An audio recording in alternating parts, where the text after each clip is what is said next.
like I said, Olympics starting this weekend. Definitely we'll be talking about the Olympics. Now I do wanted to ask you this, Ask who because I know this. you Oh, and okay. and everyone else. Okay. Just Stop, watch out Christian. now. No. It's a It's it, question. It's a uh, sports question. It has to it do with the Olympics. okay. You sure? You don't sound sure, Josh. Listen, because I know back a few years ago, NBA did it too, where they stopped sending the NBA players over for a while. NHL did it, and now are sending them back again. What are your feelings on pro players going over to the Olympics? Like, I know basketball it's a little bit different because it's not the middle of the season like it is for hockey. Because it's usually after the finals and everything Yeah, because it's it's usually actually yeah, August. you're right. It's after the So finals for and stuff like that. so for basketball, it's a little bit Me, easier. all right. Me personally, like I liked it way back in the day when it was like for the college athletes, because back in the day, that's who went was your Yeah, and that's why your NHL is done on and off too. Yeah. and I like that aspect because you get players who are still hungry and it just makes it more enjoyable because of that. To me, professional athletes, how do I put it? Because like you're already a professional.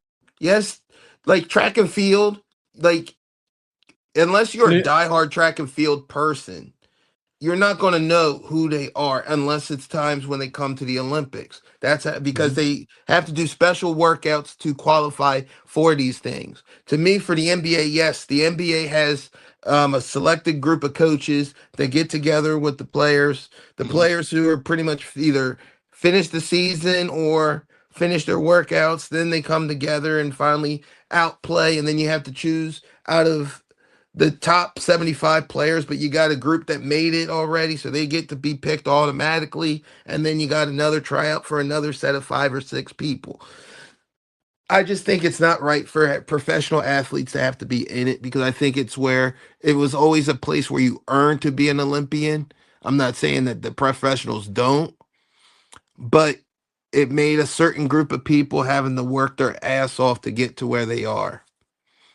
And that's throughout every sport besides like yes, I use track and field as an example. Archery. Um, no, I get if what I'm you're not saying. mis- The non-big right, sports that are everywhere. wrestling. They grab all Americans. That's not saying like they're grabbing WWE people No, or a they're all no. NCAA They're all champions. double NCAA. I believe because of the aspect before they hit that next level of realism, realism, the next level period. I got They need to I still say that it should just be college athletes who, get selected for a tryout and then evolve into an Olympian. And I think that's a whole nother group than having people being a professional. Now, this day and age where college athletes are getting paid, because I've heard that Olympic athletes don't even get paid that much. nope. They usually have to pay their own travel and everything. So that's my feelings on it. Now, I agree with you to an extent with the college players. 'Cause I know at least for hockey, they don't just pick any pros. You still got to you earn, and they mix it with juniors and pros with hockey. Yeah. It's not all pros, so you still, even as a pro, doesn't mean you're there. You still got to earn that spot.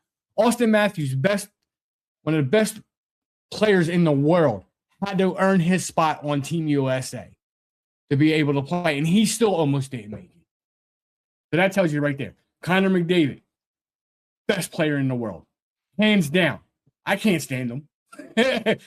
Best player in the world, had to earn his way on the Team Canada. He had to earn his way. But I agree. I do like the earning. and I know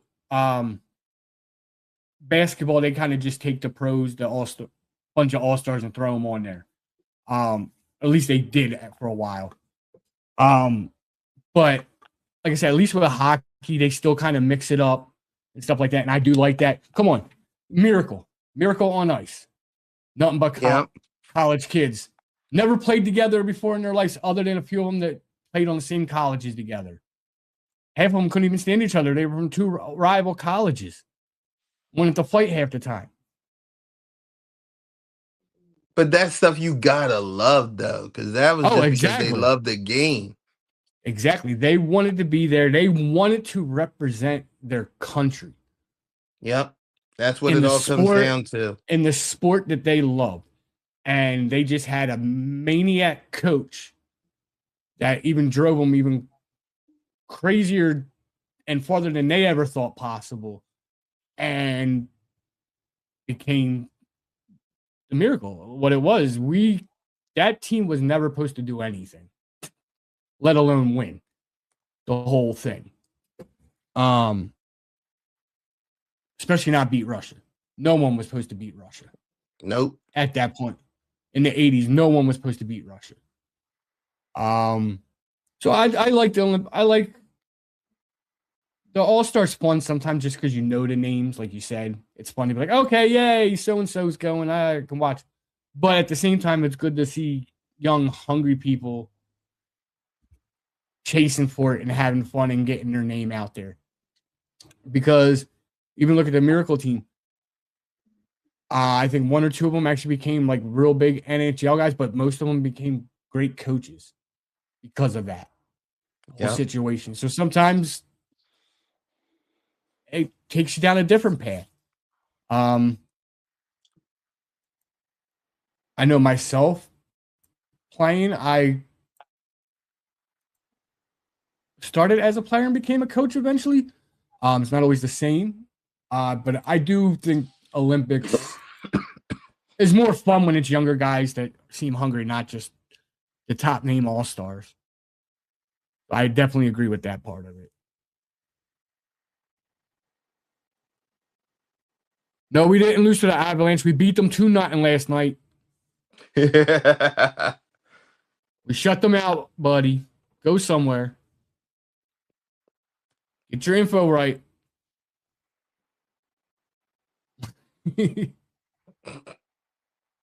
Trying to start something. Yeah, he always is.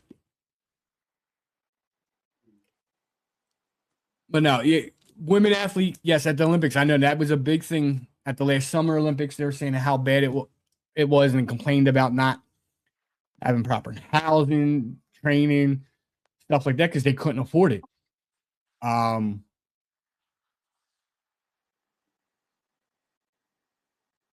think we lost to them earlier in the weekend, but we definitely beat them last night, 2-0. So yeah, I know, and I don't know if you were here, Crystal. We were talking about the WNBA and rival, some of the stuff we were talking about earlier at work. We did have a big discussion on that. You'll have to go back and rewatch it. If you have. And Phil, thanks for mentioning about the Blue Jays when we were talking about the Dodgers. Oh yeah.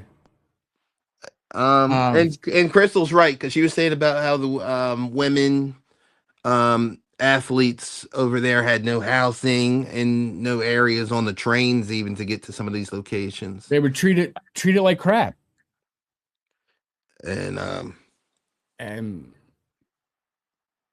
it's unfortunately happens a lot is the women get treated like second grade citizens is the best way to explain it. Which was the whole thing we were talking about with the WNBA and the pay and stuff. Like I said, it's not just the WNBA players, it's female athletes in general. Not getting paid for putting their bodies through the same thing guys do. And not to sound like a douche or anything, but they actually got to put more work in because they're females. Yeah. To even get looked at as being serious.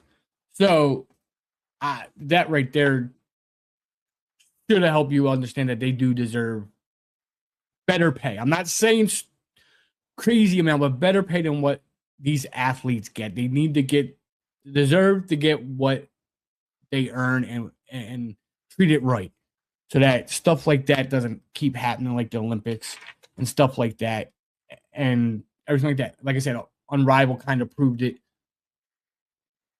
It can be done.